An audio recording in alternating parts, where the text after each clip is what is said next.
In Lincoln, Arkansas, in the Illinois River watershed, the Moore family owns a poultry and hay crop operation. Their farm is a fourth-generation farm that began in 1955.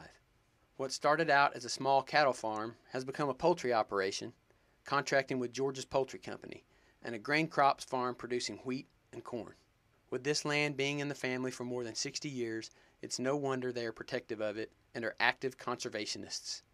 Curtis Moore explains why they want to protect their land not just for their family today, but for future generations to come. So we're very conservative about what we do, and we want to make sure that our animals are always treated very well, and that the ground we use, because we're limited on acreage, that ground is maintained and taken care of for each year. We can continue to grow great crops, and we don't just over abuse it, and then we're set with land that just doesn't work so well. So being a part of this Discovery Farm really adds to our efforts to make sure that our land and our animals are taken care of well. Since it's well known that the family is concerned with the environmental impact of the poultry houses on their land, the Moores were recently approached to see if they would be interested in hosting a Discovery Farm to monitor the runoff of nutrients on their farm. The Moore Farm is one of 9 University of Arkansas Division of Agriculture Discovery Farms across the state and is funded by the Walton Family Foundation. Discovery Farms are privately owned farms on which research and demonstrations regarding the environmental impact of agricultural production are conducted. Andrew Sharpley and Mike Daniels, co-chairs of the U of A Division of Agriculture's Discovery Farm program, work closely with the farmers on addressing environmental issues that deal with water quality and nutrient runoff. Sharpley explains the goals of the Discovery Farms. There wasn't a lot of information available on the losses from different farms and the different practices, and so we got involved in a program called Discovery Farms to help work with farmers and to look at the losses of what was actually happening on their farms, and then if there was an issue, implement some conservation measures that would hopefully reduce those losses, and then document that. And the other big effort for this was the fact that we know that farmers talk to other farmers, and although Extension and Research, the university has a lot of networking going on, that the best way to get a message out is from one farmer to another. And so this part of this program also is having farmers work with other farmers and promote practices, and then they can see it working on a farm or a neighbor's, and they're more likely to adopt and change some practices.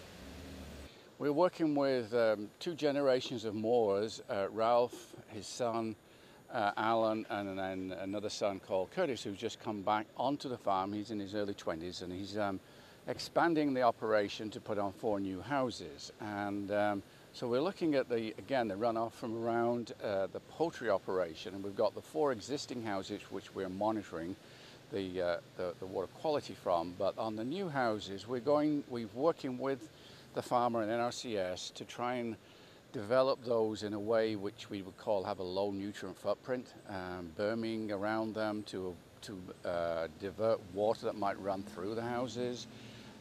There's a few other things that we're going to look at, maybe having a larger concrete pad in front of those houses so they can easily clean the area after they harvest the birds, or when they decake or remove litter from the houses. And so that was going to be a major program in that we can get some costs on what these different BMPs or conservation measures might be on the Moore farm, and look at their ability to reduce nutrients as a function of how much the farmers invested. The Moore Farm is the newest addition to the Discovery Farms. In addition to 4 poultry houses already in use, the Moores are in the process of building 4 new poultry houses that will incorporate new aspects of conservation. This makes for a unique setup for research because they have 4 traditional houses and 4 new model houses. Discovery Farm personnel and the Moores are working together to refurbish both the older and newer houses with the technology that will reduce the amount of nutrients leaving the farm. These installations include a low nutrient footprint, French drains, house gutters over ventilation fans, detention ponds, grass waterways, larger concrete pads at the house entrance, and drains backfilled with byproduct materials that will absorb large amounts of phosphorus. Alan Moore explains why he is interested in hosting the Discovery Farm project on his operation. Beginning to work along with the Discovery Farms and the University of Arkansas in checking to see what kind of runoff might be involved, or if there is any pollution, or if there's something we can do better to manage it for the best management of the practices being done, and basically letting the science do the speaking of whether there is any contamination, or if it's clean as we can get it, or if there's less than ever thought there was. One environmental concern with poultry production is the possibility of nutrients in poultry litter mixing with the surface water during rain events, or during the cleaning out of houses, or during bird harvesting. When poultry houses are cleaned out, small amounts of litter may fall on the ground just outside the houses.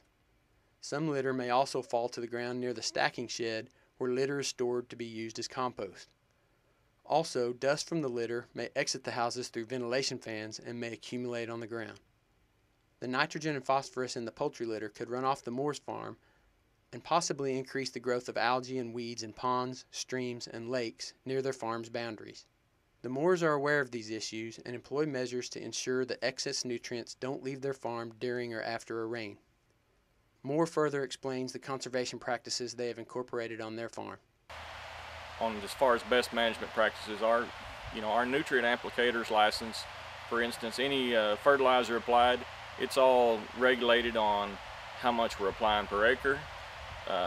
Same thing on any pesticides or herbicides. Everything is monitored. We keep a close eye on that. We're following labels. We're following what's advised on usage.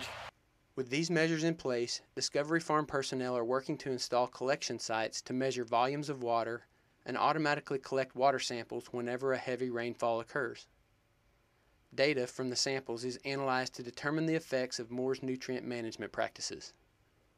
One flow and collection station is set up directly behind the houses, where there is a culvert that directs water from near the ventilation fans at the ends of the houses to one of the detention ponds. Larry Berry, a Discovery Farm field technician with the U of A, is responsible for helping design the monitoring stations and collecting water samples on the site. After a rain, Berry will travel to the farm to collect samples from each station. After collecting the samples, Berry takes them to the water quality lab on the U of A campus, where he measures the amounts of phosphorus, nitrogen, and total suspended solids. He also looks at how much water runs through the measuring devices at each site. We'll be using automated water sampling stations to collect runoff when it occurs, and in composite water samples we'll be sending those to a water quality lab certified by the EPA, testing for several nutrients. With the collection of sound baseline data underway, the Moores and many others involved in the Discovery Farm project are eagerly awaiting the day that they will see if their practices are really conserving the environment. For more information about Arkansas Discovery Farms, visit discoveryfarms.uark.edu.